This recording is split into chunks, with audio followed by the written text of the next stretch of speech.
Welcome to Season 3 of the Armchair Athletes on CMRU.ca. We're here to talk the four major American sports leagues. Your favorite sports show on CMRU.ca, hosted by Terrell, Taylor, Clayton, and Will. Hello, everybody, and welcome to an all-new episode of the Armchair Athletes with Clayton, Terrell, Taylor, Will, and we've got a special recurring guest on the show, Truman Bartman. sorry, I kind of fumbled left the intro. you. I kind of left you open to introduce. Yeah, I was gonna just say me, but So as we're recording this, Game 5 of the Stanley Cup Finals being played, Edmonton's up 1-0 in the second period early on. So I'm thinking the back half of the show will probably be third period. We might even see a Stanley Cup champion crowned live on the Armchair Athletes.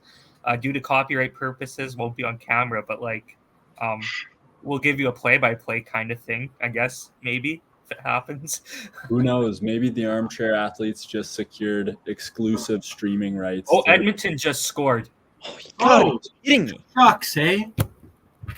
Taylor. How are you cheering for them? I gotta know. We'll We'll get into it. I don't want to be here all night. I'm not cheering for them. I'm just not cheering for Florida, so it's okay. What's wrong with Florida? They're built. Nothing's wrong with Florida. I'm going to say this right now before we get into the show, before we get into any arguments. I don't give a fuck who wins Fair enough. at all. Cold. It's kind of funny. So, and you know what? I wouldn't mind a Canadian team winning it. Like, I don't really care. Like, guys, I've been carrying it since 1993, the last Canadian team to win one. Like, I'm a little tired. Not the Olympics. Sorry? It's not the Olympics. Yeah, exactly. I feel a little bad. So, you guys, someone's got to catch up to 24 eventually. So, Alrighty. Let's transition into the NBA here to start off. We did have a champion crown last night. It was not my Dallas Mavericks, but like I said before the finals started, I don't really. What was the exact wording? Like, I'm not as serious when it comes to the Mavericks. I think I need a team to cheer for fun. So that's just kind of who the Mavericks are for me, because I'm pretty wrapped up when it comes to the Golden Knights and the Seahawks. So I enjoyed the run, but I guess that good thing had to come to an end. It's Jover. Yeah. Incredibly Jover. The Boston Celtics have secured the 18th banner. And I don't know what you predicted, Truman, but I know none of these bozos took the Celtics. I will say I kept an eye on the polls. I kept an eye on the polls. Truman predicted the Boston Celtics. Okay. 'Cause I didn't want them to win, and that's why I went reverse on it. I said okay. 5 at least. Yeah, but you said the wrong team at 5. That's like worse almost. That's worse, yeah. I went on Twitter and I was saying that I think, like, immediately afterwards I was like, it's probably going to be Celtics in like 6. I just couldn't bring myself to say Celtics are going to win that series. I didn't want to do it. I didn't have the heart. No, and going into the series, I'm going to be honest, I thought it was going to be a lot closer. And that's why I picked Celtics in 6. But, man, from game 1, it felt like it was over for Dallas. Oh, yeah. And Not it even just close. kept on getting worse until they got that 40-point win out of nowhere. But that kind of just seemed like Boston wanted to win at home. Dallas Mavericks get 40-point win to cut the lead to 3-1. Yeah, literally. That and the Stanley Cup has both been like the same kind of series, like down 3-0, down 3-0, blowout win, blowout win. Mm-hmm. We'll see what happens. So we'll see. Mm-hmm. There's a consensus on hate for the Celtics in here, correct? Oh yeah, absolutely. Okay, good. Because Jana's thumbs down. But you can't be a Raptors fan and a Celtics supporter at the same time. So It's very true. Yeah. I think my thing is that Boston sports fans have just had it too good for too long. That's my biggest issue. I sent a picture into the group chat, and I think the longest they've had a drought without a championship was like 16 years, and it dated back to like the 1920s. So at some point they got it. Yeah, no, all the way back to 1903. Their longest drought was 16 years in 1957. So they deserve some suffering at some point. Agreed. But they just never will. They never never ever. will. Well, maybe the Patriots now, but still, like, how much suffering can you do with that franchise? We'll be back. And exactly. That's my thing. Is like I put so much stock in Drake May being good. I can't even hope that the Patriots stink. Exactly. I've got to hope that they're good too, or else I look like an idiot. So it's just every team in that city has been good since forever, and it's at some point something's got to give, and it's just maybe not going to happen. Terrell, I haven't checked the Twitter, but did you tweet that for me? That thing. Of course, you did. Obviously. I was up late last night, couldn't sleep, and one thing on my mind, I'm cooking up a video right now that should drop tomorrow. But the other thing on my mind that I just couldn't let go of was that Derek White is the Kawhi Leonard of Josh Hart's. And that was keeping me up at night. It was eating at my heart, eating at my brain. And I don't have much explanation for it, but it makes sense. I don't know if you guys agree or understand. I think it makes sense. I mean, yeah. Although, like, obviously different position, but I get in terms of what, yeah. Just of what they do and what they bring, yeah. and like the level that they do it at, it's, oh my God, the Oilers scored again. Uh-oh. Shucks. Taylor, you got to go change that, man. Be a monumentally bad stretch for me and sports. Despise the Celtics. DeChambeau, one of the most hated athletes I've ever seen in my life. And then you played a good tournament, though. You can't even take that out. We could probably talk about that. Talk Euros too. But yeah. It's true. I've been watching all the Euros games. But yeah. It's been good. From the Celtics, I think the biggest question was like, who do you pick for Finals MVP? Obviously, Jaylen Brown won it officially, but there really wasn't like a standout guy. Tatum had 3 bad games in a row to start the series, and then he kind of pulled together for Game 5 to close it out. There weren't a ton of guys that had a ton of points. I know Tatum led them in scoring, but he also led them in shot attempts and was super inefficient. So I don't know. Who would you guys have picked for your Finals MVP for the Celtics, or in general? I think Jaylen Brown's spot on. Yeah. I was going to say I thought they got it right with Jaylen Brown. I would have said, like, in terms of importance or impact, and I get he was, like, injured, but, like, I feel like the level that team plays with when Porzingis is on the floor is so much different. I really do.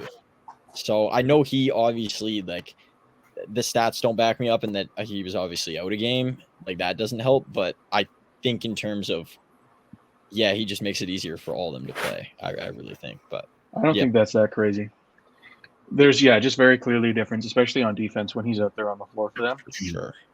I don't disagree with Jaylen Brown, but I think if Luka was like the slightest bit more efficient, he really had a shot to win, even as a losing team.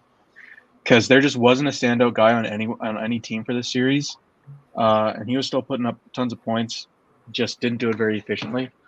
Hit a couple more threes and it probably wouldn't be that far off. But I don't agree. I don't agree with you, Terrell. I think that's equivalent to saying that. I mean, obviously Jason Tatum was on the winning team, but to me, Jason Tatum and Luka Doncic's performances were pretty equal as far as, they got to their numbers, but it wasn't impactful. And the game that Dallas did win, it was a 40-point blowout, and that's not solely on Luka. The entire team was firing at all clips, whereas Boston wasn't. I think when you look back historically, Jerry West is the only player to do that. And what did he average, like 36 or something in the finals on the losing team? I just don't think those numbers compare. I mean, that's fair, but like everyone else on the Mavs just stunk the entire series. Luka was really the only one that was keeping them in those games. Like Derek Lively had some good games. Josh Green came in Game 5 and looked like prime Steph Curry at the end. But they didn't use him. No, he came in at in the third quarter? He was just barely out there. He started off the game well too. Like he hit his first couple threes, and they just didn't use him. So it's just like there really just wasn't a standout guy on either team, and Luka had such great performances really all throughout it. I could have seen it going to him, but at the same time, it's like obviously it's going to go to a guy that on the team that won the series. But I think if we're kind of flip the script here, we can look at a guy that stunk it up the whole series. Kyrie Irving was fucking horrendous every single game. Like that Game 4, he was fine, but again, it was a 40-point win in a game that just didn't matter overall. But the rest of the series, he was just god awful. Last night, he was nowhere. Oh yeah, I think I saw him hit a bucket in the fourth. I think maybe late third, and the ESPN graphic comes up and it said 3 or 4 for 12. And right before that showed up, I literally said, I was like, I think that's the first basket that I've seen Kyrie make tonight. Like, it just felt like he was nowhere on the floor. Yeah. Obviously facilitating, but that's not your role. I mean, No. Luka Doncic is the one that should be facilitating the ball. Kyrie, you're out there to score the basketball, especially in a Game 5 closeout. Like, we need prime Kyrie hitting every bucket and just being unstoppable offensively. It's not going to cut it. Yeah, no. And the other thing with Luka is that there was so much defensive attention on him, like doubled every possession, couldn't pass the ball out, just because he didn't have that second option next to him, because you could leave Kyrie open and he wasn't hitting shots regardless. Mm-hmm. So yeah, it was just tough all around from Dallas. But Kyrie especially was just not good this series. Yeah. Any other notes from the series? I mean, a lot of confetti last night. Lots. I don't think I've ever seen that much confetti drop. That was a lot. Yeah. Being honest. The janitor's just crying in the corner of the stadium. Yeah, seriously. He's like, 18 banners for what? It's not worth it. I mean, to finish this out, I was going to say we haven't seen Jason Tatum recreate the Kobe photo yet. That's true. He kind of did like the lean up against the wall one. Yeah. I think he recreated every moment in the book. I was dreading the notification, and it came like 2 hours after the game. It was getting scary. Every time I go onto Twitter, I was like, I'm going to refresh it and see that the Kobe recreated image. It's not going to hit. But we're safe to this point. I don't know. Maybe he'll pull it out eventually. But I think to close it out, unless you guys have anything else, we can talk about the winner of the NBA Bracket Challenge, the Clayton Yates, as we all saw coming. Oh, let's go. Oh, Florida scored. It's about time. Matthew Tkachuk. There we go. God, my most hated player, and he ruins my bracket celebration. Jeez. Right in the middle of it. But yeah, the bracket finished. Clayton was in first. Actually, I believe we all finished 1 through 4. Will, you were tied for 4th, and it went Clayton, me, Taylor, Will. So Clayton, congratulations on winning this bracket challenge. Well, I'd like to thank Terrell for the presenting me with this award. I'm deeply honored to win the first ever Armchair Athletes Bracket Challenge. And I know that someday when I show people that trophy, or when people see that trophy, they're going to see my name on it as the inaugural winner. Like, we got a trophy, right? Mm-hmm. Of course. It's still in the process of being made. We'll figure it out. There's T-shirts on the line. I would like to thank Jack Eichel for being a great hockey player. I would like to thank who else did I thank? Oh. I think you should stop right there. Yeah, why would you want to? He's was gonna such a say- great hockey player. I don't think that I'm not sure if any other athlete, William Karlsson as well. I'd like to thank. Those are the two athletes. Yeah. So yeah, final winner Clayton Yates with 5,000 total points. Just smoked us in the bracket challenge. Unfortunately, wasn't even close in second place. I stalled out as soon as it got to the Western Conference Finals and the Nuggets lost. I didn't get any points after that, so it was tough for me. Geez, if you guys had told me before this I'd be doing the winner's speech, I'd have got some alcohol because Pop that a would be champagne a lot bottle. more entertaining. We should just have it on site just in case. You never know. Yeah. I'm realizing now that in my title card here I put ball knower because I predicted the Celtics to win, but then we talked about the bracket where I got the worst out of all of us, so it's tough look. You're still a ball knower. You finished fourth. That's pretty good. That's true. He's not even a podium man. Hey, but don't it's know. close. He was almost there. He's standing next to it. Did we do the baller of the week? I think the ball of the week was just the Finals MVP. Yeah, That was my thought process with it. I mean, You put Joe Mazzulla. I did. That was my pick. That would have been my pick for Finals MVP is Missoula, because there was no one on the Celtics I thought deserved it on their own, and that is such a well-coached team, and every player was contributing so well. people were saying Brad Stevens. Him too, yeah, that's true. But really, I mean, how didn't we talk about this?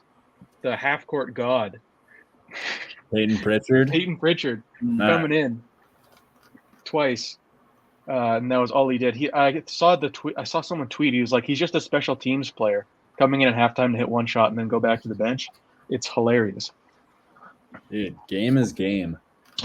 There I would love to know, did he check in at the end of the game there too? Oh, did he?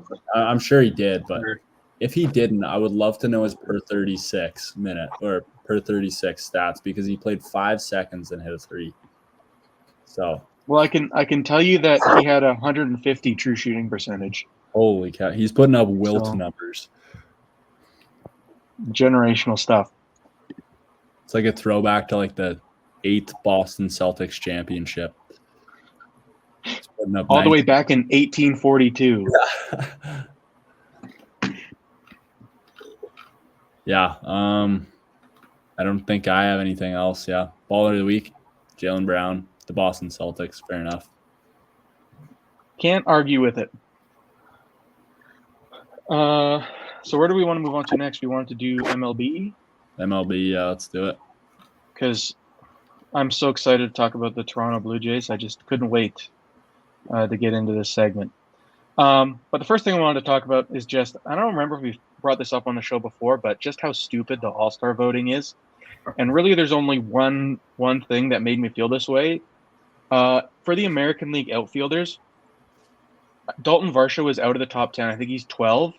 That's not my issue. My issue is that directly behind him is George Springer, as if those two are equal in their votes. That just made me, I saw that and I was like, this is so fucking stupid. And as a Jays fan, I understand the frustration of other teams where it'll be like whoever is leading votes at a position, and it's just frustrating because it's an entire country voting against or voting for one player. But George Springer should not be anywhere near anywhere on that list. He is one of the worst players in the entirety of the league right now. And seeing his name next to Varsho's is very disappointing for me. Is it fan Truman? voting? Yeah, this is the fan voting. Fan voting, I like it, but oh boy, is it the worst judge of who should actually be an all-star in the league. Oh, for sure. It's always just terrible. And I get it's Fan Go ahead. voting just needs to stop for any award in sports. Get a selection committee to do their thing. That's like the ESPYs. I always thought it was a good award show, and then I find out that it's just fan voting, and ruins it for me because then you see it in their picks. This is the disgruntled hockey fan coming out in me. But I find that with the ESPYs, so it's supposed to celebrate all sports, but there's ones that I see where I'm like, and even unbiased, I'll say the hockey nomination should get that, but people don't vote it because it's not the popular thing. Mm. Yeah. So then who would you have voting? A selection committee. It's tough though because that's just so Who's- politic driven. Who makes up the selection committee? Like media or players or Maybe executives? maybe instead of selection committee, have like do what they do for the actual awards where it's like reporters, and then release the votes as well. I think that there should be full disclosure on who these people vote for, because then that way, if someone does something stupid, then they should.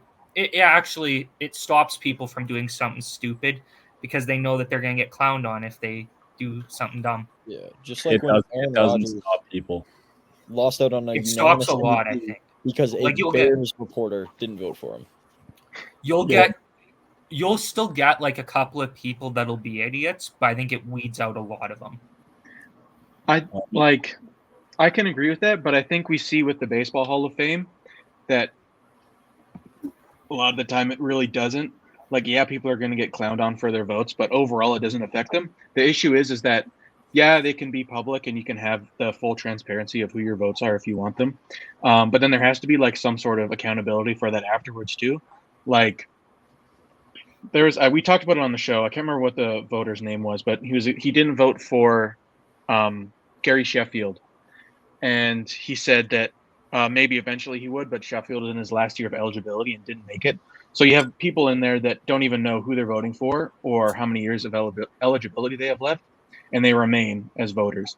So I do agree. I think a voting committee is perfectly fine, but along with that, you have to have like some sort of consequences if they're just clearly not knowing what they're talking about. Yeah. Well, yeah, there's that. I'm not sure what his name is, but he is a Italian reporter voting on NBA awards this year, and he voted Domantas Sabonis, I think, third in MVP voting. Yeah. Which maybe you're really high on Domantas Sabonis, but you can't put Domantas Sabonis above guys like Giannis or like even an injured Embiid. Didn't he also vote him for like Depoy, I think every award. Like, yeah, first like team all defense, first team all NBA. Like, okay, I found like an article of this guy.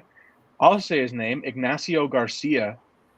First team all NBA, first team all defense, fourth in MVP, and third in Depoy. Like, is he just like friends with Sabonis or something? I don't like.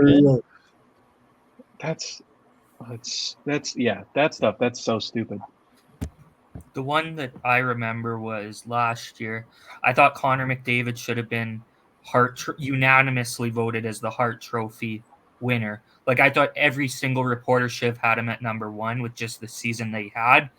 And there was still someone that gave him a fifth place vote. And I was a little disappointed. Great radio host Steve Koulias had said prior to that he sent out a threat that if any reporter voted against McDavid as number one, that he would say their name on the show every day all summer. And then when it happened, he's like, he referred to them as the king of the idiots or whatever. But he was like, I'm actually not going to say their name every day on the show. Speaking of which, Corey Perry just scored. What? They're letting plumbers and firemen score now. My goodness. 4-1 Edmonton. Corey Perry is a goat. A goat? A goat of being bad at hockey? He's played a lot more playoff games. Oh, yeah, I know. He's pretty good. I would hope so. He's going to be a Hall of Famer. No. Ooh, that's a Clayton. Absolutely, he's he's gonna going to be a Hall of I Famer. think no chance. I wouldn't vote him. Well, I don't think there's no chance. I think there's a chance. I don't think he's a slam dunk, but I think there's certainly a chance. Would you vote him though? Is what I'm saying.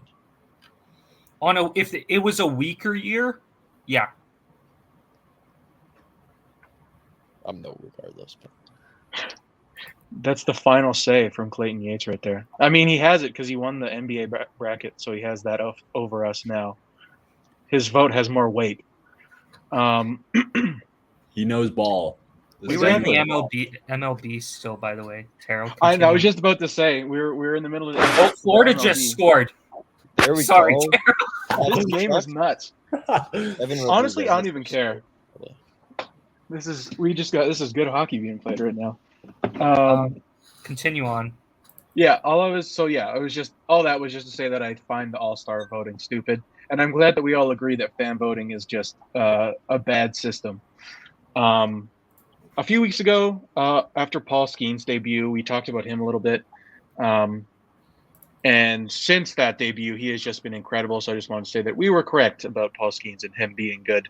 Not that was really hard to predict, but I think he's just been honestly he's been better than people were expecting him to be.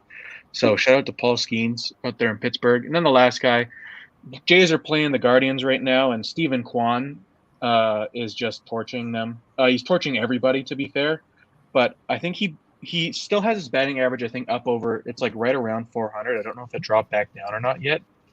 But he's batting 400 and he has an OPS of I think just below 1,000. So shout out to Stephen Kwan. In terms of fan voting, that would be someone that I would be voting into the All-Star game because he has just been unreal this season. So, and then Truman, do you have anything you want to talk about with the Yankees? Well, if Aaron Judge is out, their season's over. Pack it in. I know Juan Soto's great, but he's not going to carry a team to the title, and that's where they're at. It's title or bust. They're that good. Mm-hmm. I think this series against Baltimore is going to be a really important one. They're beating them right now. I think it's 4-0. I got it on the back here. Yeah, the Yankees are good. Garrett Cole's going to be back, so that's big. But they've had like a ton of injuries within the last 3 games, so there's a bit of concern there. Mm-hmm. One of the things I wanted to ask you about is your opinion on Nestor Cortez. Oh my! Well, I'll start off by saying, you want to talk about one-season wonders. I think he's entered that territory now. I know the Yankees pitching is really great this year, and it's tough to not for him. He could be having a solid season and still be known as that last one because the Yankees pitching is so good. But yeah, he's super inconsistent. He's funky to watch. He's kind of fun to watch at times with what he pulls out, but when you're not good and you're doing that kind of stuff, it's kind of like, what are you doing? This guy doesn't really know what's going on. So yeah, he's going to be their 5th guy down the stretch. There's and he's not even going to play. He'll get a new game here or there, but if they have all their guys going, obviously Stroman, Rodon, and Cole, that's the big 3. We know what's going to happen there, but Luis Gil has been their ace this year, so he's obviously up there. And unless he falls off a bridge, which I don't see happening, how do you even... Yeah, Nestor's just in such a tough spot. I feel bad because, seems like a good guy. I enjoy watching him from time to time, but the Yankees are almost too good for him. So that's fair. I was curious about that because I had seen a lot of I follow a few people on Yankees Twitter, and a lot of the discourse around him was that he was horrible and he sucked all season. And I was like, man, he must not be just doing as good as I thought he was doing. And I checked, and at the time he was just floating around a 3.5 ERA. And I think it's just exactly what you're saying. It's not that he's horrible or he's the worst pitcher. It's just that everyone else in that Yankees rotation is so good that it's raised the expectations for him. And he's kind of become a victim of that. But I mean, a lot of teams would kill for a mid 3.5s guy anywhere in the rotation, let alone at the back end of it. So yeah. And his top season, I think he had a 2.28 ERA in his really good year. Mm-hmm. And so now that becomes the expectation is that because that year he was I don't want to call him the ace because Cole will always be the ace of that rotation, but he was an elite number 2 and he made the All-Star game and people thought, oh, this guy is going to be the 1-2 punch in the rotation, but he just couldn't replicate that. And that's tough to do unless you're Scherzer, Kershaw, Verlander, DeGrom, Cole. You're not going to be able to keep your ERA at like a 2.2 over how many every year span. Like there's a group of 5 guys in the MLB that I think can do that when healthy, and he's not one of them, clearly. Yeah. And then the other thing I wanted to ask you about is the game against the Boston Red Sox. I believe it was on Sunday, the 9 stolen bases. There's a franchise record for the Red Sox. It was Trevino behind the dish. What was that like watching it from a Yankees fan perspective? So I'll put it this way. So Trevino's actually, over the years, has been a really reliable defender. One of the better defensive catchers in baseball, in my opinion. Like, I think he won the Platinum Glove one year, even, but that's, I mean, who really cares about award voting nowadays? But anyways, like, I like Trevino. I think he's good. But like nine stolen bases is ridiculous. I get this is the MLB and teams have fast players who can get jump. I could see if the Red Sox were like undefeated this year and were like on pace to set a stolen base record in MLB history, and they were just untouchable.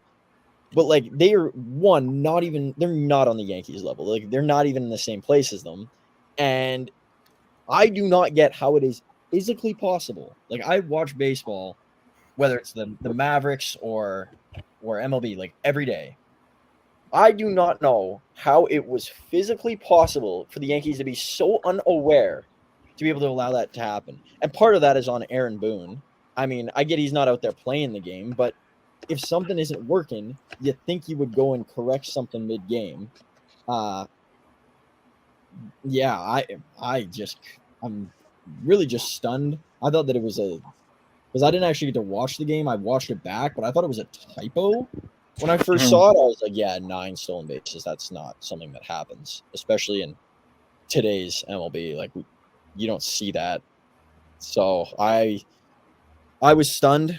I've always been someone who hates Aaron Boone, and that should be a reason to why I hate him even more. Because, yeah, I get he's not the one out there playing, but at the end of the day, like, you have to have a little bit of control over your team if you're giving up 9 bags. It's ridiculous. Yeah, I remember seeing that too and being like, 9 stolen bags, that's insane. And it was, I think it's the Red Sox franchise record, and it obviously dates back to the early 1900s. So the last time it happened was last season, actually. The Cincinnati Reds did it against the Brewers. Yeah. It was 9 stolen bags, June 3rd, 2023.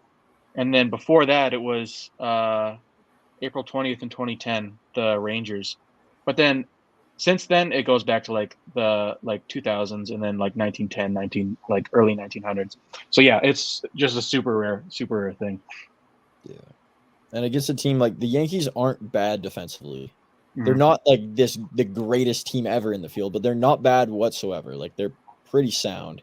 They don't overcomplicate things. Like, yeah, they're pretty quiet when it comes to the defense. Other than Rizzo this year, he's been terrible at first. At times, he's looked really shaky for a former Gold Glover. But yeah, I still don't know how that happened. Yeah, hopefully they go on to win the World Series and we never talk about that again. And it's just a bump in the road. But that's bad. It's embarrassing. Fair. Unless you have anything else to talk about the Yankees, I can go into some Blue Jays news quick. I don't really want to talk about the games they've been playing because, why would I? I do want to bring up, and you might bring it up, please bring up that Justin Turner thing because that's comical. Oh, I'm going to because we will be talking about it. Yeah. I wasn't sure if that was old or new, but. Oh no, yeah, it's just right now. So the first thing. There's been a lot of discourse around the Dalton Varsho trade because he's been performing pretty well. And Moreno and Gurriel have both not been living up to expectations down in Arizona. But I still see people trying to argue that we lost that, or the Jays lost that trade. It could not be further from the truth as far as I'm concerned. Dalton Varsho might be like a 20 home run, 20 stolen bases, 20 defensive runs saved guy. And Moreno is hitting like 230 with 1 home run, and Gurriel has cooled off since the start of the season, which is what he does every year. So it's frustrating to see that Jays fans are piling onto one of the few guys that are producing offensively as well as being like a platinum glove level defender in the outfield. Next thing, Bo Bichette, who has also not been performing the best, was scratched, or not, he was not scratched. He was out of the lineup 2 games in a row, and then since has been moved to the 10-day IL, I believe, with a calf injury. Another IL move, Yimi Garcia left the game in the Guardians in the 9th inning, coming in to close it and got pulled. Initially, it was reported he was going to avoid the IL. Now he's on the 15-day. Another blow to the bullpen that already has been terrible. Jordan Romano's still out for another week, I think. So it's supposedly Chad Green's going to step in as the closer, which is not ideal, but it's where the team is at right now. Following the Bichette injury, Orelvis Martinez was called up from AAA. He slashed 260, 343, and 866, 235 at bats. He's not going to be the savior of this team. He still is bad defensively. He's young, but he had a lot of errors in AAA, playing in the middle of the infield.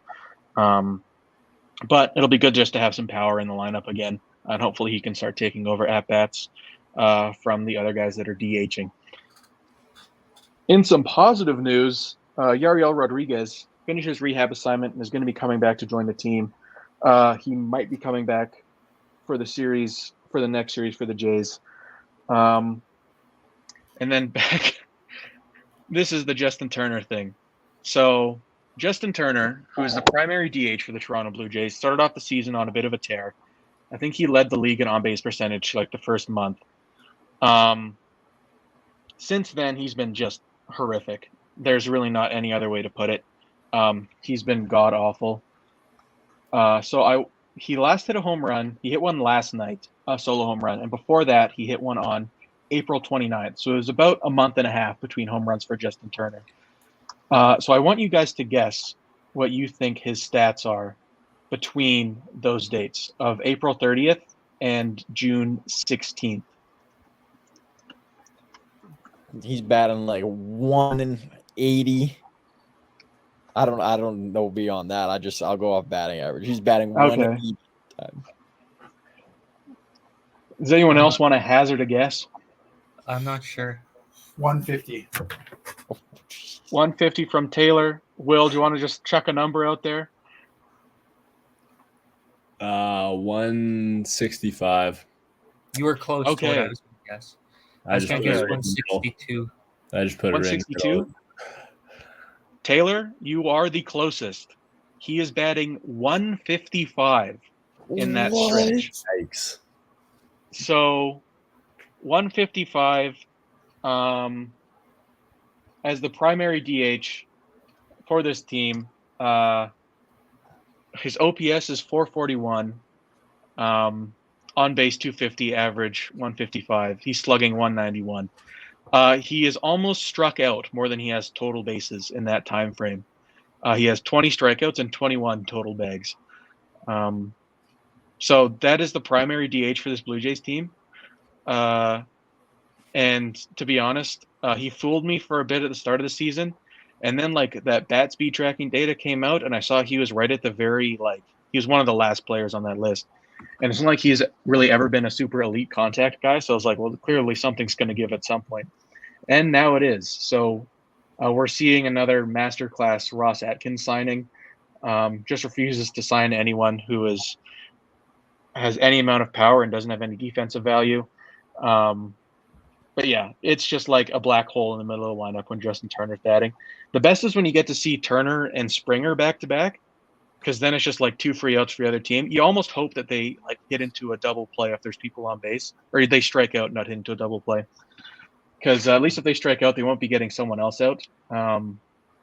It's so insanely frustrating to watch this team sometimes, and I feel like I'm a broken record at this point because I come on and I say this every week. But I mean, really, what else is there to say? The starting pitching has kind of reiterated what I said, that they have to pitch perfectly or else they lose. Kevin Gausman said, it was along those lines. I don't have the exact quote pulled up, but he's like, if we don't pitch perfectly, we won't win the game. Chris Bassett kind of echoed that point as well. So it's not just me saying this, it's players on the team now as well.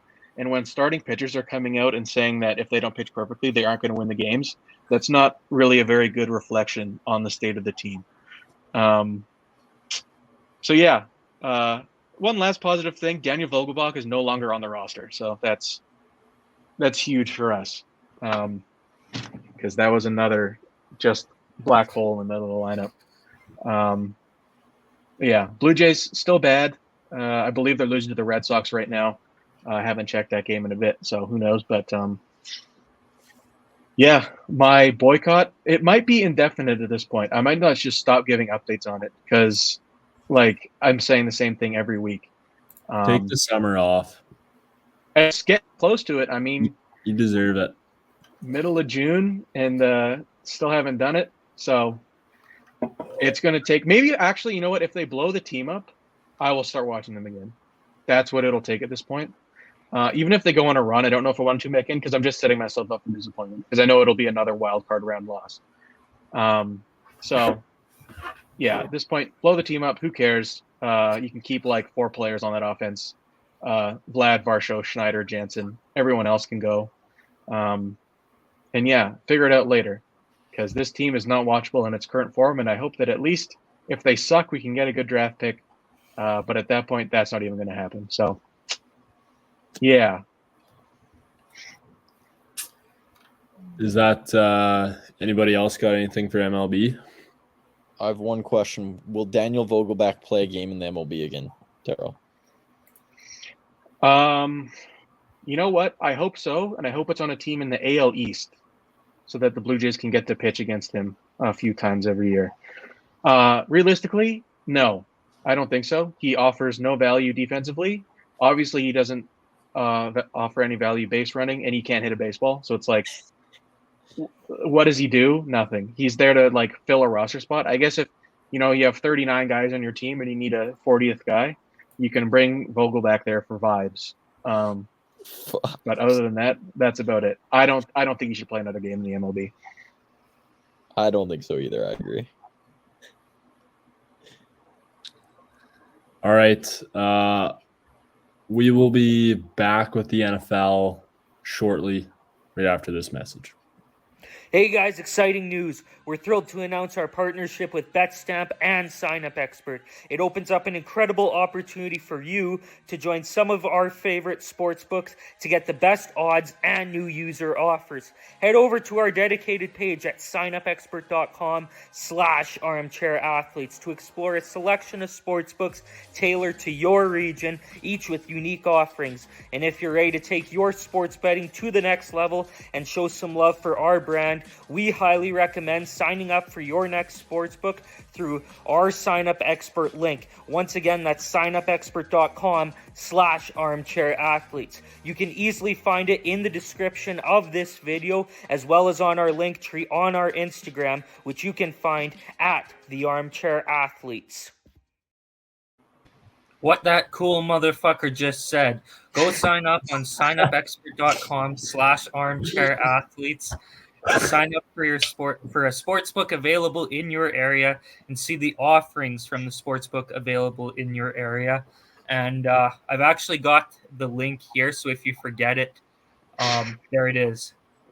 It's also in our link tree, which you can find after Clayton runs the gauntlet. True. All right, here we go. Instagram at the Armchair Athletes. TikTok at Armchair Athletes. Twitter or X at the Armchair or at Chair Athletes. Terrell, what's the highlights of the Twitter this week? I've kind of been silent because I don't want to talk about any sports. What am I going to say about the Blue Jays? The Celtics won the championship. Everything's falling apart. There's nothing to be happy about. And you can find us on YouTube at the Armchair Athletes. Sorry? I just said damn because there's nothing to be happy about. Nothing to smile about in my life. Let me redo that here. YouTube at the Armchair Athletes. 196. That's the amount of bracket challenges that I'm going to win for the NBA in a row now. True. 196 years. It's going to be a dynasty. I was going to say 196, which would be significantly better than Justin Turner's batting average. Let me do some quick math here. off the top of my head. That is, I believe it is, I don't know how, 125 episodes away. We're 125 episodes away, or no, 120. 197, Yeah, right? it 127 would be a 7. episodes away from 196. That is true. Because we're at 69 episodes. Oh, Tara just left. Bro, he Nice. didn't like what you said, He Clayton. didn't like that. What? What? He didn't like your joke. Tough crowd. Tough crowd. Yeah. I guess we'll wait for Terrell because we got the NFL. The one point I wanted to bring up that's not written down here. After we cooked him and his music video last week on our show, Darren Waller retired. Literally minutes after we finished recording. It was crazy. What is wrong with that guy? Is CTE now a part of him? Like, what's going on? Oh yeah, I don't know. he's got bars. Going through a tough time, I guess. You feel bad for him for going through a tough time, but that music video sucked. Yeah, you didn't have to make a music video about it, dude. Like, Yeah. I guess we'll wait for Terrell to come back. He's got different opinions on the next point than I do. We could probably well, I don't know. I just want to make a comment. What's the bigger side, or what's the better side mission in the NFL? Darren Waller music video or Aaron Rodgers vice president campaign? oh, Aaron Rodgers. He's a dog. He's gonna be the GOAT of the NFL and the GOAT of the USA. The GOAT of the USA. GOAT of the USA. Bro's numbers don't compare to George Washington. That's all I'm saying. What numbers are we talking about? If we're talking about bodies, then it's Bill Cherry Clinton trees. all the way. How many cherry trees has he got? Oh, jeez. That's brutal. We could probably talk about Trevor Lawrence. Was that the different? That was what I was going to say. Terrell has a different opinion on that than I do. Got a new contract, 5 years, $275 million with $200 million guaranteed. Terrell said, he wrote this point down, is it worth it? I sent it to our group chat this week. I'm sorry. And I understand that this is the new trend in the NFL, players just getting paid because they're young and I guess the market keeps resetting. But it feels like they're just paying anyone anymore. Yeah. Like, what has Trevor Lawrence done in the NFL? He had a pretty disappointing this season this year, I thought. And yes, he didn't have the best wide receiving core. But to me, like, that kind of money should go to players. What? His receiving core wasn't that bad, though. I think the concern this year was he was injured and then came back and then just played through injury for no real reason. But see, to me, that money should be going to guys like Patrick Mahomes, like Josh Allen, like Joe Burrow, not Kirk Cousins and Trevor Lawrence. Whoa, Trevor Lawrence is way better than Kirk Cousins, though it ain't close. I need Terrell to come and help me out. This is the one thing we agree on is quarterbacks. Historically, I don't think so. it's hard to compare because Historically, obviously Trevor Lawrence made the conference final last year. No, he didn't. He made the division round. No, they won Yeah, he that. did. He made They the lost to division. Tennessee. He just made the divisional? Yeah, because they beat the Chargers and then the Chiefs Right, they beat lost to the the Chiefs. Bengals. Terrell's back. Hey, Terrell, we're help talking. me out here. I'm being First point we cornered. had for NFL was Darren Waller retired. Any quick thoughts on that other than he better not make any more music? Yeah, I think what you said he retired, and then there was he was linking more music, and I said Darren Waller threatens to release more music. That's my thoughts on the matter. Trevor Lawrence, I just gave my opinion. I know yours is different. I get that this is the trend in the NFL that almost every quarterback's getting paid now, especially because the market keeps getting reset or keeps resetting. But it feels like they're just paying anyone anymore. Like, to me, this money should be going to the Mahomes, the Josh Allens, the Joe Burrows, as opposed to, say, and Truman took offense to this when I said as opposed to Kirk Cousins and Trevor Lawrence. My issue is that, yeah, maybe he doesn't, like, theoretically does not deserve that money, but what option else is there for the Jaguars? Like, what else could they do? Like, they aren't going to let him walk, and Yeah. they aren't paying him $275 million out of the kindness of their hearts. Clearly, they're doing it because that is the least amount of money that they can pay him, and that he will accept. And if he's not getting that from them, I can guarantee you he would walk and get it somewhere else. So, yeah, like, it seems excessive, but like you said, quarterback contracts, they are continuously getting higher and higher. I think with everyone that's signed after this one, we're going to look back and say, well, that Trevor Lawrence deal actually wasn't as bad as it probably could have been. Like the Mahomes deal when it first happened, everyone was freaking out because it was such a huge amount of money. I think it was like 10 years, $400 million. And everyone was 500, yeah. Was it 500? Regardless, everyone was freaking out when that deal first happened. And then with each contract signed after that, it's looking like more and more of a steal. And obviously part of that is because it's Patrick Mahomes and he's the best quarterback in the league. But it's just that as contracts continue to be signed, players are worth more and more money. And they're going to get paid somewhere. So you drafted him. I think you should probably stick with it and pay him. Yeah, I agree, because the only other thing you can do is trade him, because you're not going to let him walk, like you said, and he's not going to accept any cheaper deals. So you're kind of in a chokehold here. And I think you can live with Trevor Lawrence if he doesn't improve anymore. Like, it might not be the best deal ever, but money's going to keep going up.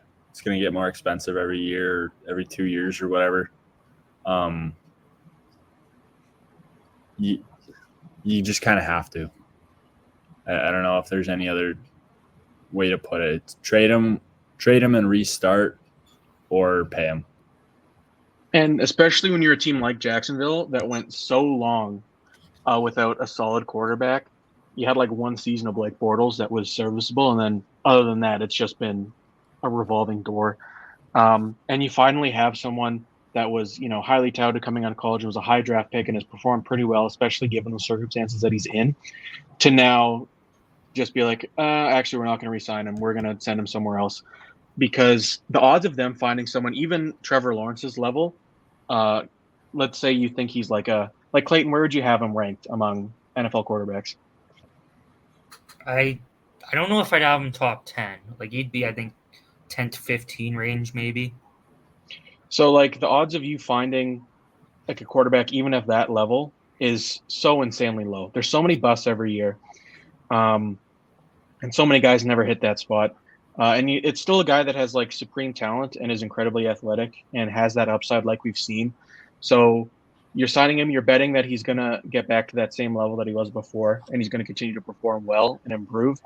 But even if he doesn't, if he's a top 10 to 15 quarterback in the league, I think it's perfectly acceptable to pay him this much, as opposed to restarting that search and having to suffer through more years of bad quarterback play.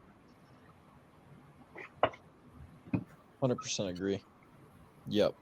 And I think he still has another level that he can get to. I do. Whether he ever gets there or not, I do think there is another level to him. I do. So I've always been a pretty big believer in him. It's just, it's the combination of, like, pocket presence and the super strong arm, and he has both of those. And that's enough to succeed in the NFL, and we've seen it from him, but it's just the situation has not been the best. We've seen the kind of lack of receiver talent. The offensive line in Jacksonville has been terrible for a while now. And obviously that first season coming in under Urban Meyer was just garbage. So he's been pretty good given the circumstances, and I think you can bet on him to be better. But like you said, Truman, even if he doesn't, and this is the level that he plays at, I think it's perfectly acceptable. So then where would you expect to see other upcoming contracts land at, like, higher or lower for Tua, higher or lower money? lower, but he's going to get higher. I would Probably higher. not pay him as much. Yeah, I agree. not what you would give him, because I don't think any of us would give Trevor Lawrence this contract. But what do you expect? Higher. I think Tua is going to be higher. Yeah, And Dak, higher. also higher. Yeah, Higher, yeah.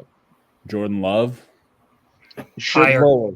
I think lower because Green Bay Higher. doesn't have the money to spend.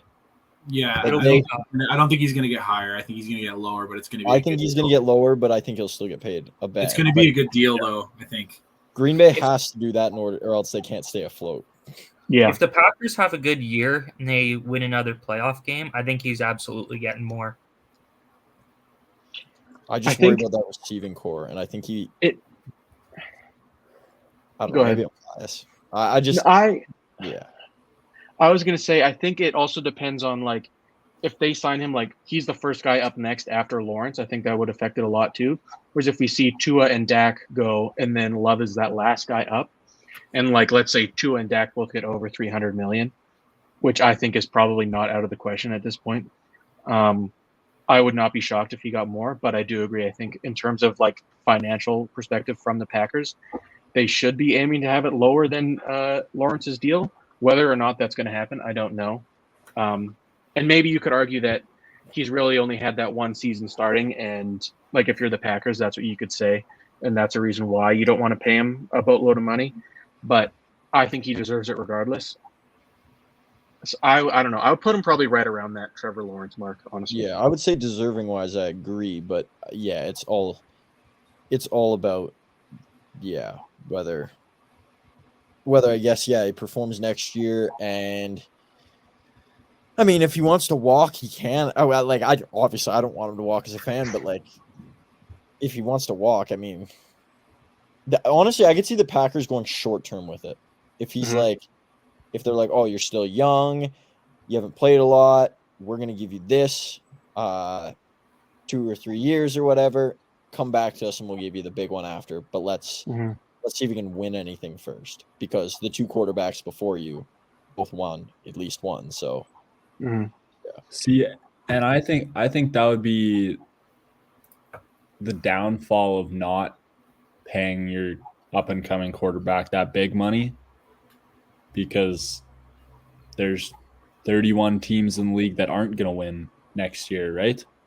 So, I mean, if you cheap out this year and Jordan Love does ball out, you're going to have to give him even more of a bag, or he's going to command more money from somebody else and he'll just leave.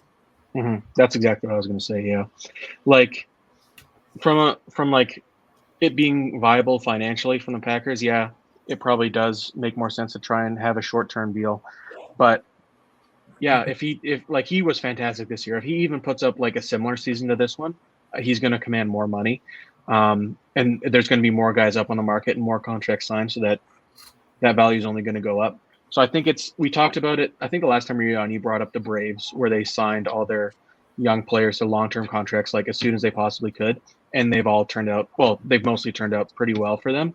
I think it's kind of is starting to apply to the NFL a lot more now, where you want to get your young quarterback signed like as soon as you possibly can. yeah, that makes sense to me. Yeah.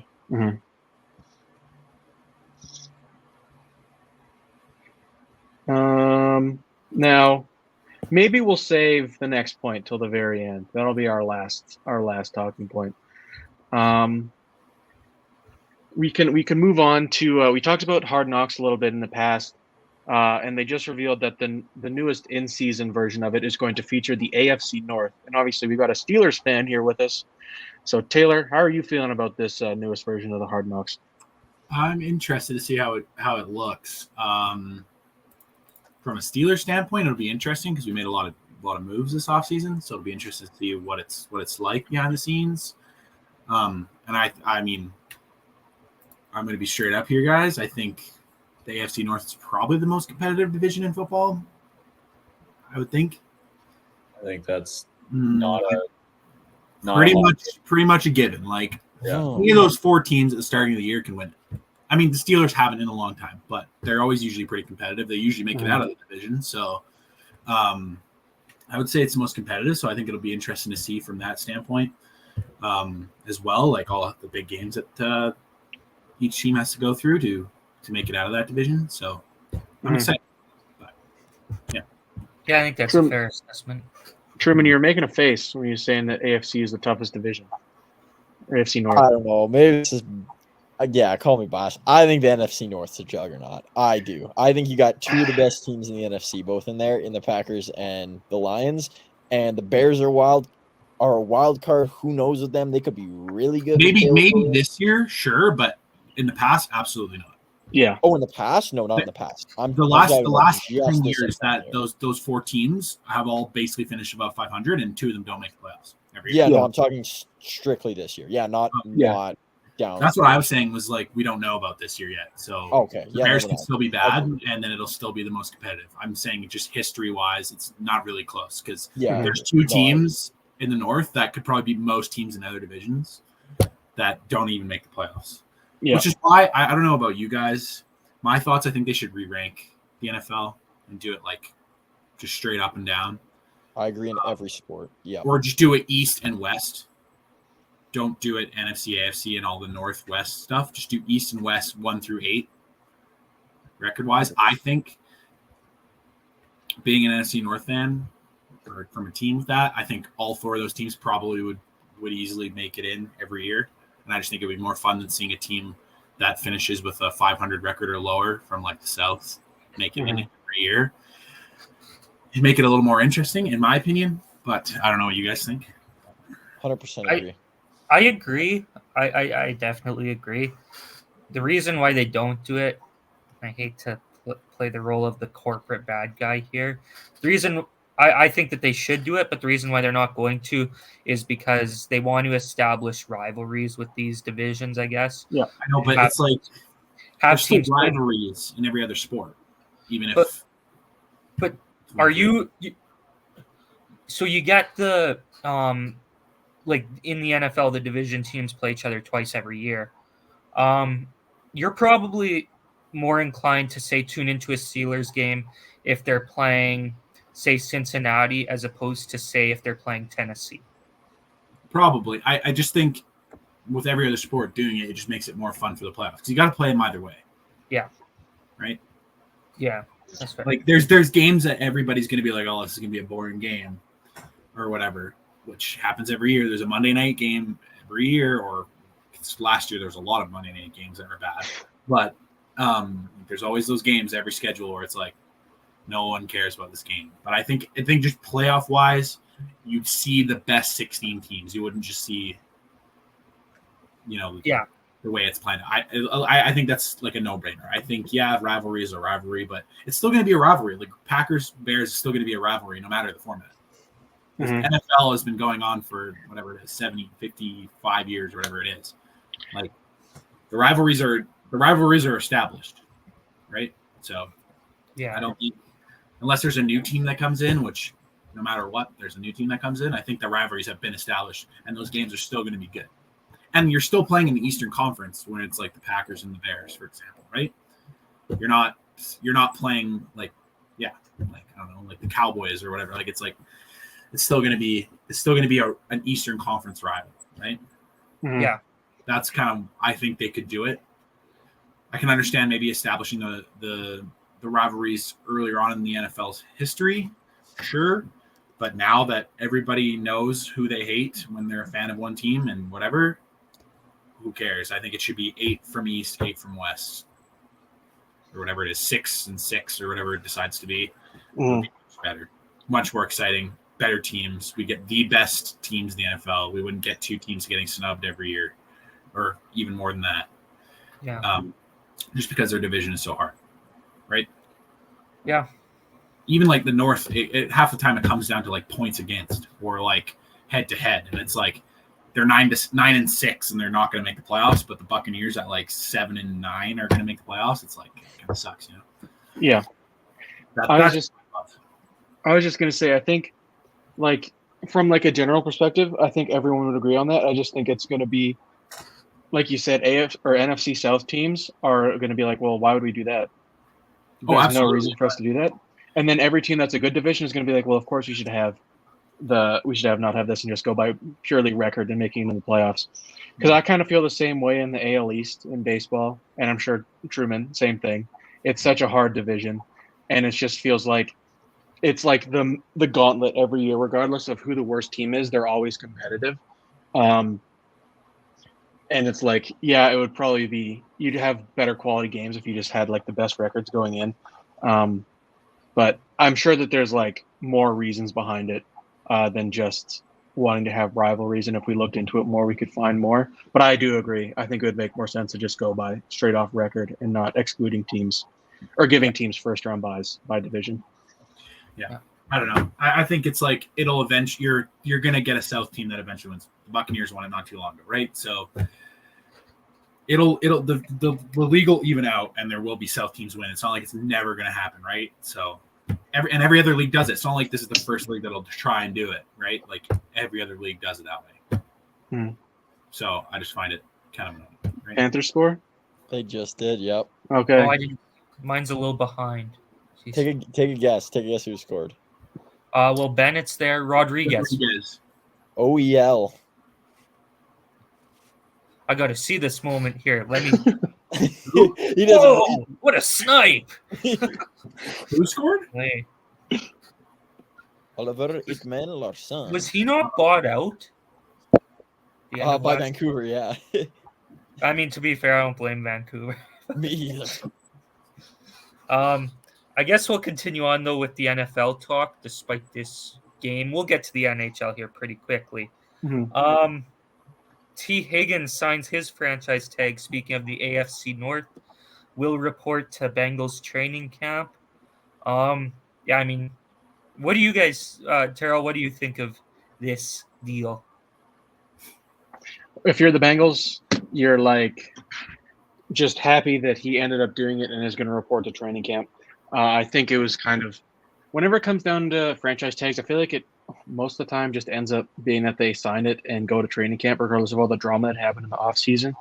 I kind of would have liked to see him go somewhere else just because I think it would have been more exciting, but it does make sense they ended up back on the Bengals. So we'll see what happens after this season, but yeah, it's not shocking to me. Next piece, we got Seahawks news. Mike McDonald, the new head coach of the Seattle Seahawks, says that Jackson Smith and Jigba will be a massive piece of the offense in the upcoming season. Terrell wrote here, yippee. I feel the same way.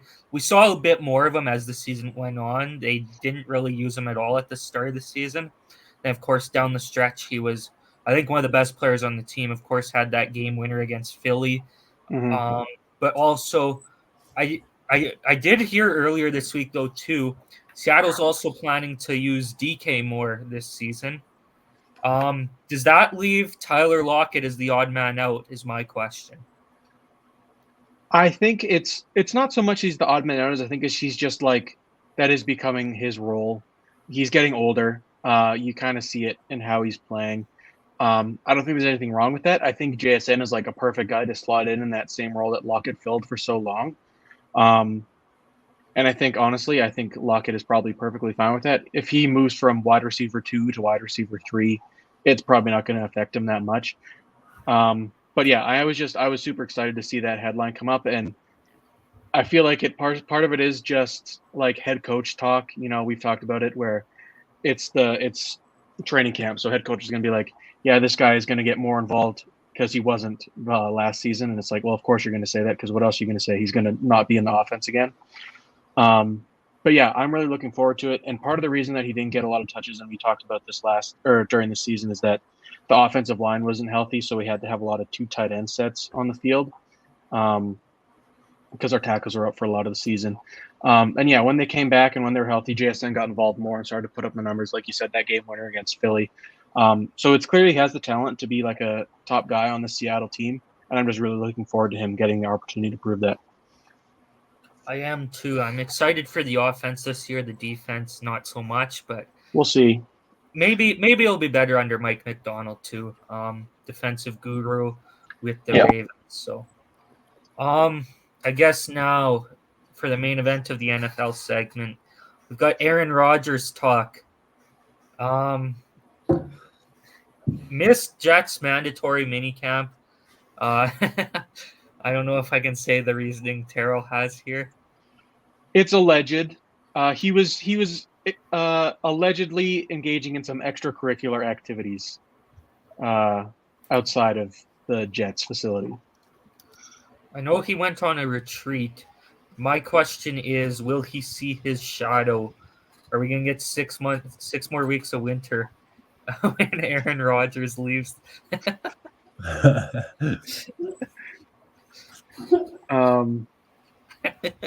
I mean, the only reason this came up as a headline because it was like a big talking point last week, and I think it started to come out that like the Jets kind of knew about it when it was happening, and they weren't really saying anything. I know Robert Saleh was talking about how he was aware of it. I mean, it's just like we've had this discussion a lot of times with Truman here on the show. And I feel like we're gonna rehash the same talking points over and over again. Yeah. But we said it like Rodgers already kind of has that target on him, being a more eccentric personality. And sometimes it does feel like he kind of invites that criticism onto himself. But if he comes back to start season and he's healthy and plays well, then none of this will matter and no one will care. But after last season, you get injured right away. It was kind of questionable. You go do all the stuff that he did in the off season. And then to, skip this again, it'd be like if you started a job and immediately something went wrong and then you skipped like a training seminar at the job for a week because you were, I don't know, going on vacation somewhere. It does not reflect well upon you as an employee of that business. Truman, your thoughts? He's a GOAT. Done. No, I'm just.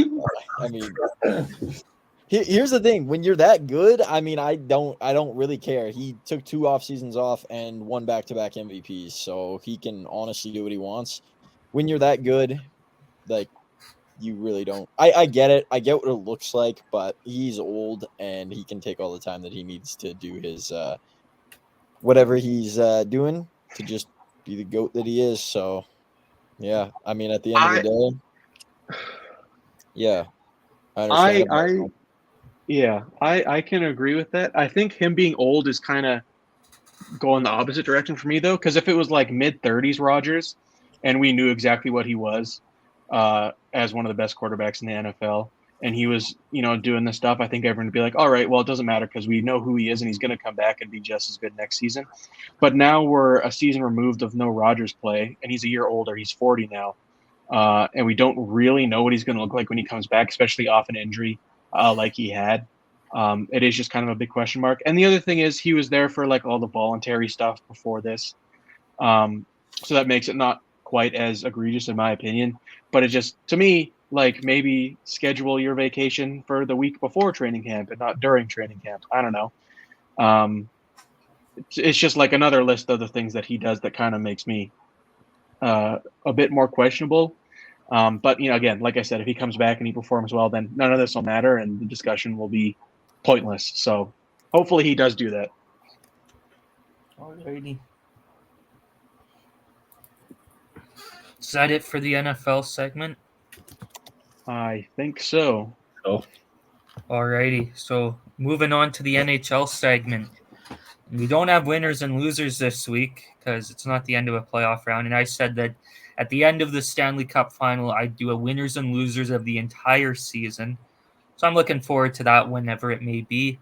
But we still have the news, not to be confused with the Nuge, who's currently playing for the Edmonton Oilers. Bang! That was good. That was. Well, Florida almost just scored there. So yeah, Florida, they have a chance to win the Stanley Cup tonight, in case you didn't know. They're currently up 3-1 in their series against the Edmonton Oilers. They had a 3-0 lead, but lost 8-1 on Saturday night. Yeah. Connor McDavid, he set a record now for most assists in a playoff run with 32. I believe he had an assist on that Perry goal tonight, so he's at least at 33. Might have had another couple of assists. I know he had a goal as well. They flashed a graphic up that he was at 40 points now, and remarkable run, absolutely insane. With that being said, I don't think he should win the Conn Smythe, even if Edmonton loses. To me, like, what Barkov has done in this series has been, I think, more remarkable. And what I think Barkov has done through the playoffs, I think deserves attention as well. But I'm scared that they're going to give him the Conn Smythe because a lot of the reporters on this are Canadian. And if you haven't seen from Sportsnet's feed, they focus heavily on the Oilers. So I'm a little worried that they're going to end up giving it to McDavid. I think it should go to Barkov because I think he's just been like McDavid had that insane game. What was it, game 4, where he had 4 points, but he had 3 assists through the first 3 games and was like shut down most of the series. He wasn't really effective. So I think Barkov should get it. But yeah, still a remarkable run from Connor McDavid. This should put away the whole playoff performer debate with McDavid because while he hasn't won the big silver trophy yet, he's been absolutely remarkable in the playoffs in this run and in the past. So I don't want to hear any more McDavid can't get it done arguments. But what if he can't get it done? Dang. No. I get what you're. How is the argument changed if he doesn't get it done? You know? Yeah, I kind of agree with you there. Because I think feel like that's not that hot of a take. Like I see the vision. It's not a hot take, but like I said, he set the record for most assists in a single playoff run here. Like, I think that if he had a better team around him, he'd win this. What Connor McDavid, I think, has done in this playoff run, and I'm not taking a shot at Sidney Crosby when I say this. It's just, I'm not taking a shot at Crosby. I'm praising Connor McDavid. What Connor McDavid's done in this playoff run has been better than any playoff run Sidney Crosby had. And Crosby's got 2 Conn Smythes. The difference was cup. So if the Oilers pull this off, yes, because of how bad their team is, but like Crosby won a cup at the end of it. Yeah, because he had a better team around him. And I 100% agree. As Florida's about to score here, they just missed the net. But he won the cup. And again, I'm not knocking Sidney Crosby here. Like, I think he's top 5 player all time. But I don't think Connor McDavid deserves any blame for this at all. No, I agree. I 100% agree. But I agree too. But that doesn't mean that he can get it done because the team is part of it. Just because you put up numbers in the playoffs doesn't mean you're a champion. I get that argument. Part of that is having the team around you, and sometimes that's out of your control, but that's just kind of how it goes. Charles Barkley, infamous for not having a ring. That's like the whole knock on him, but look at his playoff numbers. It's not his fault, but it's like Henrik 30 years later, no ring. Like how good. Yeah, but I always thought Henrik Lundqvist is the most deserving player of a Stanley Cup that never got. I agree, but he wouldn't have had the best playoff run ever because he never got the cup. So like his numbers are great and you can't blame him, but he's not a champion at the end of the day, which is kind of the issue. I understand what you guys are saying, and I kind of agree with that assessment. I think my main argument, I guess I shouldn't have worded it as can't get it done. More than that argument, I should just the argument that I was going for is that I don't want the blame on Connor McDavid at the end of it. That he's a playoff choker. Yeah, I get it. Yeah. Which makes sense. I think I can agree with that. Yeah. I can kind of agree. I don't know if I agree with the not having the best playoff run ever just because you don't win at the end. But it's mostly because maybe it's just like a differentiation between the two, where I think you can have one of the greatest individual playoff runs as a player. And even if you don't win at the end, it doesn't discount what you're doing. You can always point to immediately I think of the 2018 LeBron run where he was so dominant and so good for that team, but just the rest of the Cavs around him weren't that good, and he ran into the juggernaut that was the Warriors at that time, and just it didn't matter what he did. He could not have willed that team to a series win. But he was like one of the best. It was one of the best playoff performances we've ever seen from a player.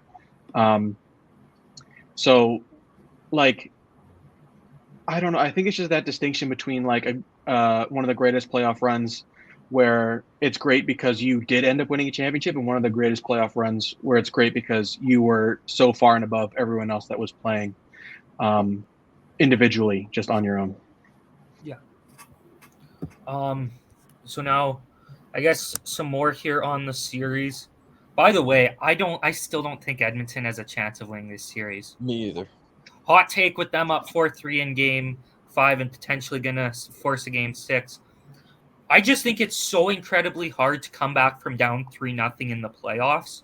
Like, you need everything to go your way.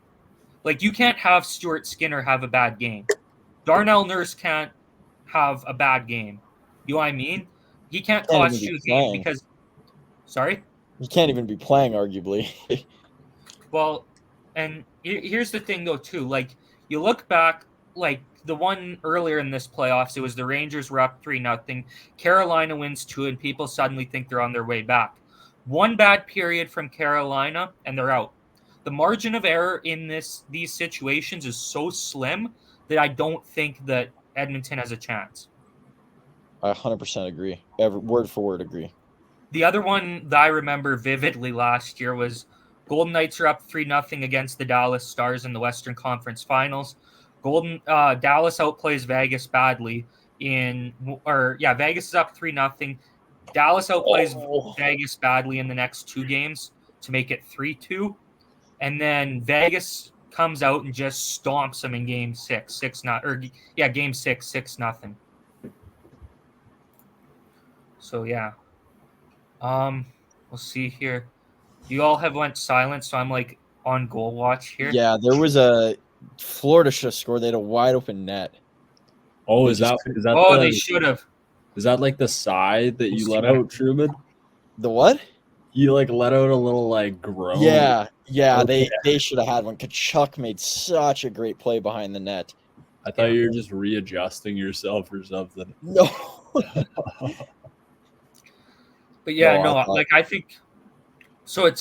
And I'm not doubting. Like, people are going to say, "Oh, well, are you doubting Connor McDavid after you just said he had this great playoff run?" No, I'm not. I'm doubting Stuart Skinner and I'm doubting Darnell Nurse and Cody Ceci and Vincent Desharnais.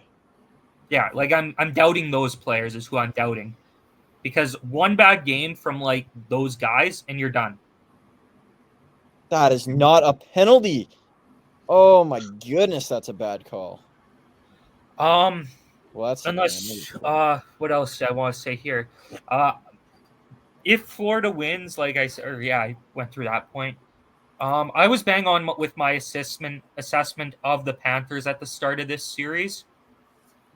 I said at the start of the series they learned their lesson from last year, that this is the more experienced team. It has shown in these playoffs. Because, yes, despite just taking a penalty, the difference I see in this Florida team from last year's is that this team last year against the Golden Knights were taking almost every dumb penalty in the series. And they did. There was, I think, at the end of games 1 and 2, half the Florida team was ejected because they kept taking dumb penalties. They learned their lesson this year. I don't think they've been taking those dumb penalties like they did last year. I think they're a more experienced team. I think that they are a better team than the one that made it to the finals last season. And so far, I've been bang on with that. Also, Bobrovsky, guess these last 2 games wasn't great, but it was great through the first 3 games of this series. Huge reason why Florida went up 3-0. I don't know if he's going to get the Conn Smythe now because of these last couple games he had. And unfortunately, I think there will be some recency bias with the voting when it comes to that. Antoine Lundell, kind of an unsung hero for the Panthers, I think, in these playoffs. He doesn't get the attention as, say, a Kachuk or Barkov or maybe even a Sam Bennett. But Antoine Lundell has been great for the Panthers in these playoffs. It's been a great depth piece for them.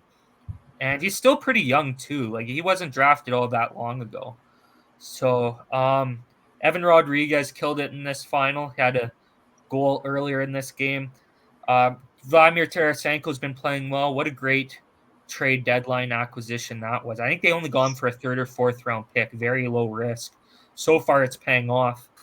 And I want to turn it over to the Edmonton Oilers because I said last week on the show that I didn't think they were a Cinderella team. I still don't think so. And I think these last couple games here have proved it.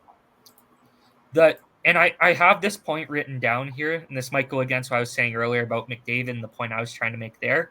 But I don't think Edmonton's the worst built team in the NHL. And I want to say this. What? Is that a shot at me? Well, I wanted to say that because, I know you've been saying that it's... I still believe it. I don't agree. I don't think it's really possible because they wouldn't make the Cup final if they're the worst team ever built up.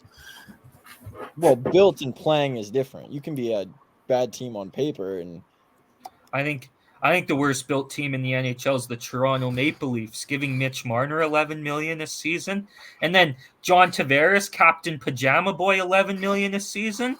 You do? It's true. I'm joking. But here's what I want to say based about on monetary decisions. Sorry? I would say based on monetary decisions, the way that teams go about their money, Maple Leafs are right up there with some of the worst. I heard what Truman. What point did you want to make? Oh, I just said I am zoned out. I'm zoned in on this game right now. Yeah. I truly think Florida's going to tie this thing. They've just My outplayed thing. them. So here's my thing with Edmonton is, and I talked about their flaws. I don't think they're the worst built team, but I think that they're a flawed team. Like, I think that there is flaws on this team, and I think it's been flaws that we've been talking about all season. Now, they've been able to make a Stanley Cup run despite these flaws because, like, let's be honest here. Yes, Edmonton may not be as good defensively or in net, but they've got the best top 6 in the NHL, and I think that means something. There was a lot of talk about their depth. I doubted at the start of the season. I don't think it's been bad. I don't think that it's on the level as, say, even Florida or past Cup teams. Like the last number of Cup teams have had incredible depth. And maybe it's something that they can still improve in the offseason.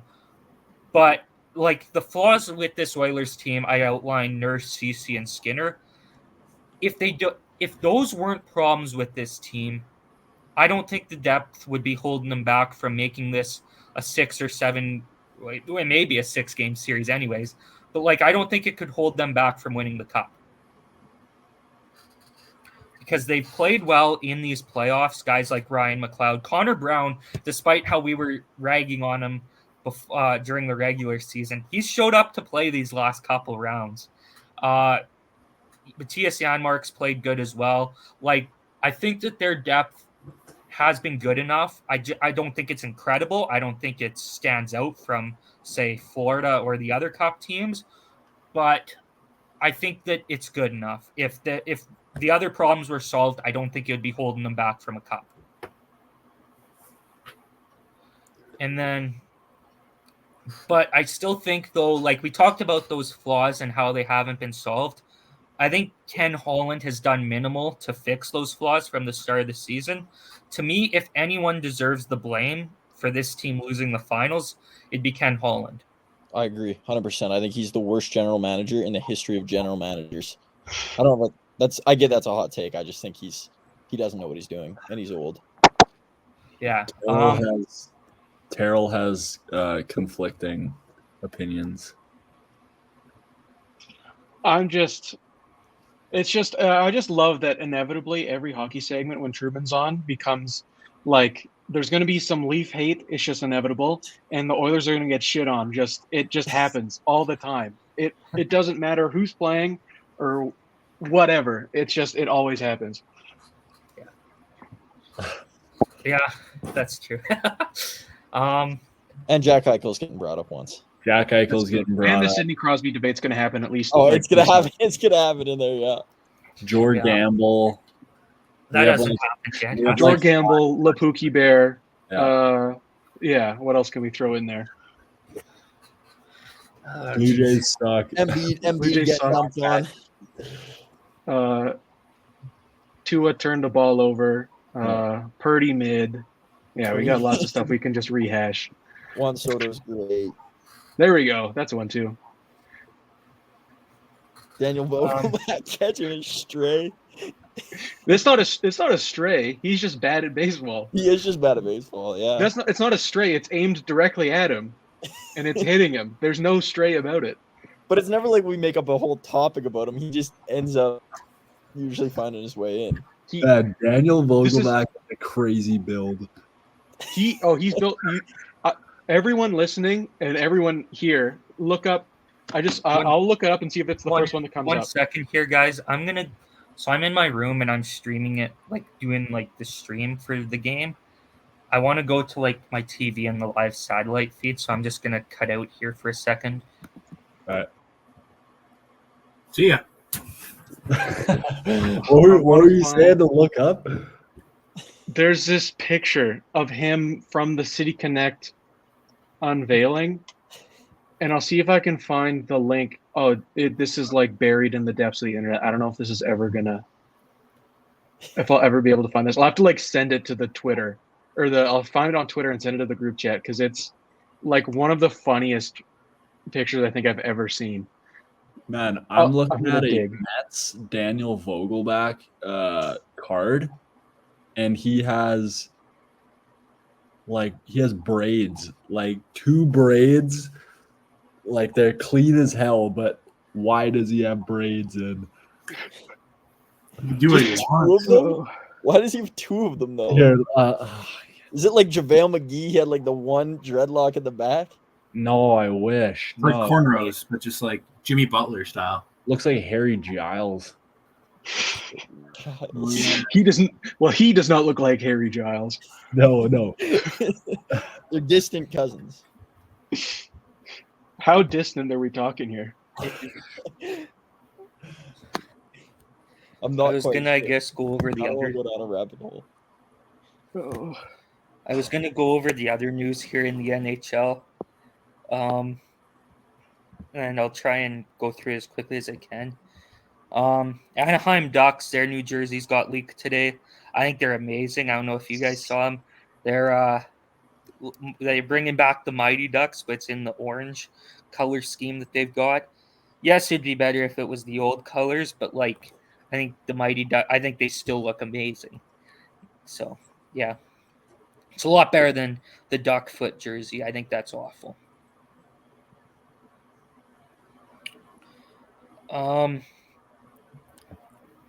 Then we've got Utah Hockey Club. Their jerseys got revealed. Yeah, they suck, but like, I'm gonna be honest, they're better than I expected because my expectations were so low with those. Like, I thought we were legitimately gonna see just plain black jerseys that just said Utah across them. Now they just kind of look like another PWHL jersey, which those are awful too. But like, I mean, yeah, it's better than what I expected, I guess, out of them. He actually looks good with the braids, not gonna lie. He's rocking them. That's what you were thinking about the whole time. No, I saw I sent it to the group chat. Just take a look. I'm like watching the game digging on my through Twitter. Saved on the goal line. Holy. you Edmonton was ahead of at me? a wide open net and it just got saved off the goal line. That is crazy. Are you ahead of me? you're ahead of me Potentially. by a Yeah, considerable. you're ahead of me right now. Oh, I just thought. Who was that, Verhage? How much time do you have left in the game, Don't Clayton? I got a spoil minute anything. I got a 35. 1 minute minute 10. exactly. I got a Oh my minute. gosh, 10. I'm so far behind. Don't make a Um, reaction. Nobody react. Straight face. Okay. Mike Greer, he accidentally revealed that the Sharks' first overall pick would be Macklin Celebrini. No surprise. But like honestly, we're probably still gonna get that lame celebrate or first overall pick thing where they're like, "Oh, I don't know if I'm going first overall." Like I just want a first overall pick to just be like, "I'm the fucking number 1 overall pick." I feel like Caleb Williams was the closest we'll get to that. Yeah. Good. I like players like that. And not I get feel this. like Bernard had no chance that he wasn't going to go. He probably was just being humble. Get that humbleness out of my game. Oh It's a man, mean sport. That's why you like Jack Eichel so much, because when he was getting drafted, he said, "Oh, I'm better than everybody in this Good. draft." I remember. Yeah. Yeah, I like the confidence. You should believe you're the best. Well, you don't need to say it though. No, I want player. It I doesn't, want. it doesn't work when you're not the best though. Yeah, Show but me. then you're just lying. Sorry, So he Connor did. Bedard, great player. He was lying last year when he said that he didn't know if he was going to go number 1. Yeah, that's true. Well, yeah, but he's not gonna say it. I mean, No, I want my players to say it. Next we've got Mark DeMontis wins the Willie O'Ree Community Hero Award.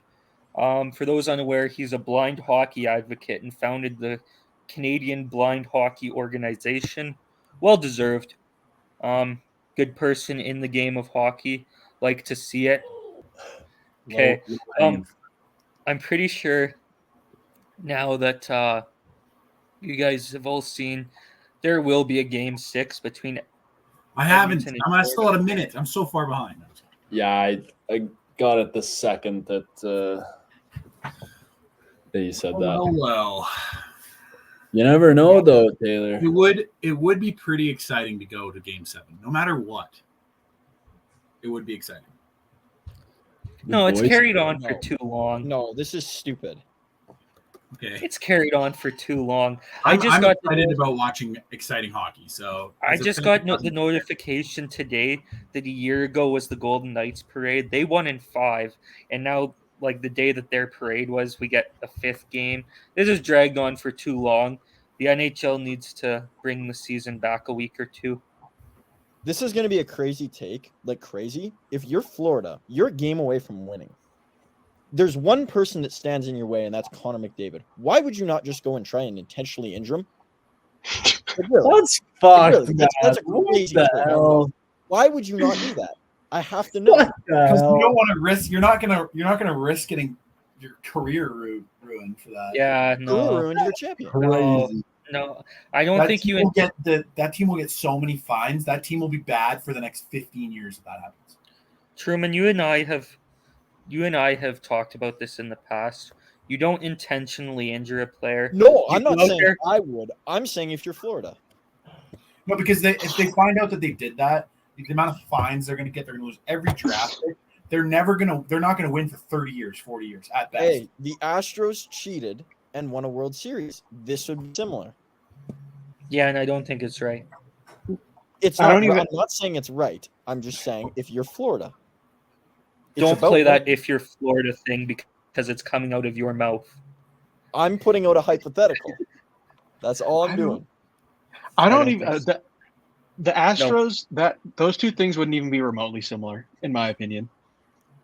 Like it would be like if they won the No. World Series because they like I don't know, they like threw the like someone ran over and hit Clayton Kershaw on the head with a baseball bat, and that's how they won the series instead of like cheating. It's not even remotely the same. I mean, it is cheating. Cheating. It's all cheating at the end of the day. I mean, yeah, but like Shot if it. someone on Florida like went and broke McDavid's legs, it's not going to be as bad as if someone found out that they found one of the Oilers like no, play I'm not sheets or saying that they're something. the same in terms of, but they're both cheating. That's what I'm trying to say. They're Yeah, but the same. that's I mean I get it, but like that comparison, that's not a good comparison. They're all cheating. That's all I'm trying to say. They could be I don't- cheating harder, is what Truman is trying to say. I don't agree that it's the right move. I'm not saying it's the right move, but I'm That's saying if you good. want to be a champion, why wouldn't you? They don't have a winner's mentality. Let's move in on. Florida. Let's move on. Let's move on. You're telling me Jordan wouldn't have killed shut his up. opponents Shut just up, to beat? Truman. Jack Shut up. Eichel would go out there and snap Connor McDavid's leg. He might. No, he wouldn't. He's not a winner. Pat Maroon, maybe. What do you mean he's not a winner? Hold on a second. That's only one ring, Clayton. Only one ring. John Beliveau is rolling over in his grave saying that John Beliveau will donate 5 of them, and still we wouldn't be tied. Yeah. Who cares about Jean Beliveau? Whoa. History right Oh there. my He didn't play God. during my time. That's tough because you did 95% of the good hockey players ever didn't play in your time. No, this is the best era of hockey. It's okay. Get that And original and 6 when out of our here. kids are our age, no one's gonna know who Jack Eichel is. Yeah, Period. too bad. Bedard nobody- Connor will be the You just number one. stirred the overall pot, pick. buddy. Jack Eichel will be remembered as a champion. Austin Matthews in 20 years will be remembered Remembered as as a the Hall of guy Famer who first couldn't ballot get, and the who greatest couldn't goal bring, scorer ever. who couldn't bring the Maple Leafs to a cup. But the Remember, greatest like goal scorer of all 10 time. minutes ago when we had this conversation about those 5 push points where I was just about to say. we hit every episode and then we go on a 10-minute rabbit hole. Okay, let's You move said on. Let's move on. every time.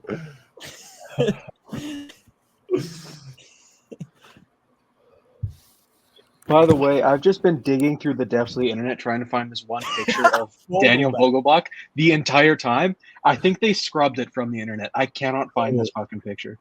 Sometimes it's by your location, though. Let me see. Like your I'm location like- determines your. I know I liked it at some point on Twitter. So I'm scrolling back through, but it would have been from a while ago. Was it like a promo picture? Yeah, it was from the City Connect unveiling. And he's just like stanced up in that jersey. And it is What- like, What team was it for? He's played for just about all of them. no, from the J City Connect unveiling. Oh, it was from the Jays? It's like new. Yeah. But it's just the craziest build. It's so funny. Anyways, next piece of NHL news. Pascal Vincent fired by the Columbus Blue Jackets. The Blue Jackets, I think, need to get the next head coaching hire right. They had Brad Larson. They fired him, one very good coach. No, as a head coach anyways. And then they fired Mike Babcock. They took a swing on him, and it did not pay off well. And then Pascal Vincent, who I don't know how much blame you can put on them for that, because I think they just were in a panic to find a new head coach after the whole Babcock thing happened. But they need to get the next one right. And I was going to say, like, yes, John Beliveau's a great player, but I'm sick and tired of hearing about this original 6 talk. What? We're not going down the rabbit hole. I gotta leave. No. I gotta leave this lobby. Bro, I got It work needs in to, man. 8 hours. Has Anyways, anybody found Daniel Vogelbach? That's what I'm I'm on still now. looking.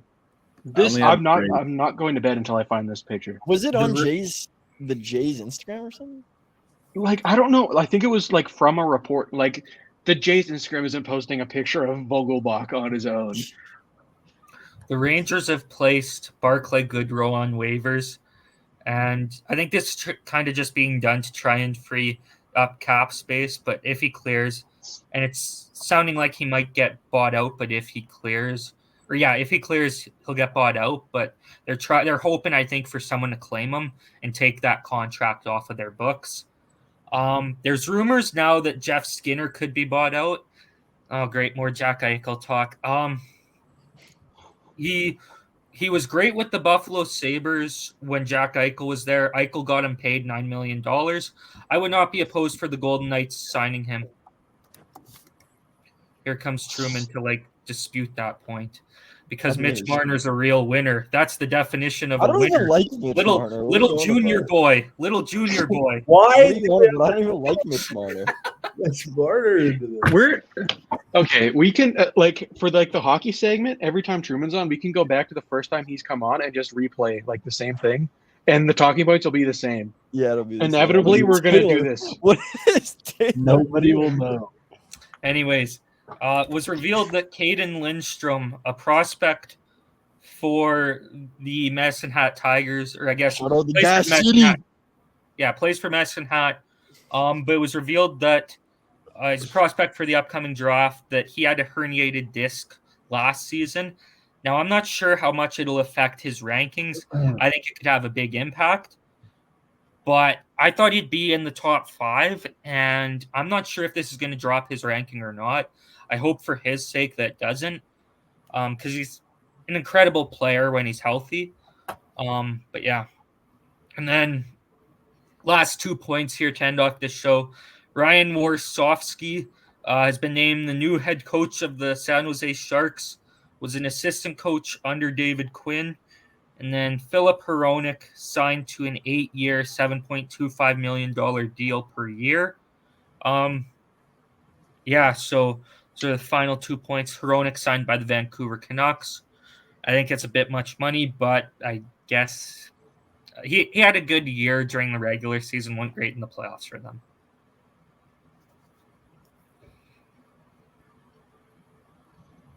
Yeah, that's all I've got. I'm still digging through the depths of the internet trying to find this picture. Now we've got the bracket. I forgot about that. I was gonna say I got to be up at 4. Okay. Yeah. We're cutting it real close right now. Okay, so maybe we could do the bracket next week. Yeah, I said record it even separately. do like a separate like YouTube exclusive segment or something like that. Yeah. People sleep, but the golf course doesn't. So It's very true. yeah, as Jack Eichel knows very well. He's a champion. He's a Stanley Cup champion. Oh, That's jokes. we'll never be free. No. We'll be 60 years old, and someone will say, just the name Jack, and Clayton will lock in. This will just be Clayton. He'll be like, "Oh, I can't get it." He'll be like, "What'd you say?" He'll pop out of nowhere. Yeah. Oh, man. But yeah, I mean, yeah, we'll figure out the bracket. Maybe we'll do it later, record it, or we'll do it next week. But that'll be a new thing. I guess maybe we'll have to cut this part out of the show. We'll find out. But yeah, do you guys have anything else you want to talk about?